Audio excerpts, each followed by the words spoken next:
Bonjour Claire, alors vous remplacez Jean-Sébastien Bellé pour cette chronique sur la satisfaction client. Hier, bon, tout le monde l'a oublié malheureusement, mais c'était aussi le premier jour des soldes. Qu'en est-il de la satisfaction client pendant cette période?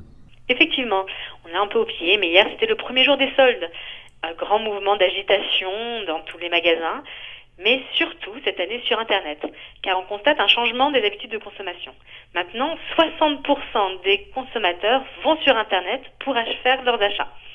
Ils sont même 51% parmi les plus jeunes de 18 à 24 ans à faire ces achats via les mobiles. Donc si on va sur Internet, on a aussi une nouvelle attente, c'est-à-dire qu'on ne va pas acheter forcément la même chose, mais surtout de la même façon. C'est-à-dire que pour être satisfait, les clients demandent à ce que les retours se fassent gratuitement, que la livraison se fasse également gratuitement, qu'ils puissent être remboursés si les articles ne leur conviennent pas. Et tous ces points de service sont maintenant obligatoires. Alors pourquoi acheter sur Internet? Tout d'abord parce que derrière son ordinateur, on évite la foule. Ensuite, on a des meilleurs prix le plus souvent.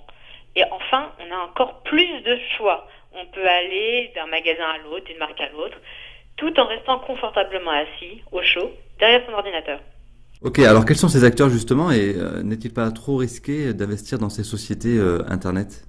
Si vous prenez des acteurs leaders comme Amazon, c'est des acteurs qui sont déjà beaucoup plus importants que Carrefour, que la distribution traditionnelle, avec des taux de croissance à plus de 20%.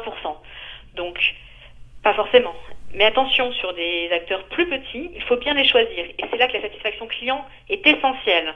Car si on se trompe, par exemple, prenez quelqu'un comme Boohoo, qui hier a dévissé de plus de 40% en bourse, sur des attentes moins importantes que ce qu'attendait le consensus, eh bien, ça peut la faire très mal.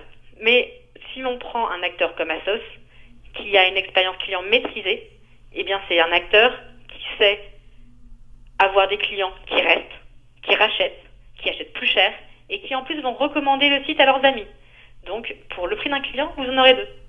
Et Asos, vous l'aviez en portefeuille l'année dernière, il me semble. Effectivement, Asos, on l'a en portefeuille, on l'a toujours. C'est un très bel acteur Internet avec des taux de satisfaction très élevés, des taux de très haute satisfaction qui dépassent les 80%, avec des taux de recommandation, pareil, qui sont au-delà de 80%. C'est-à-dire que 60% des clients qui viennent chez Asos le viennent parce qu'ils connaissent Asos, qu'ils en ont entendu parler, qu'on a recommandé ce site.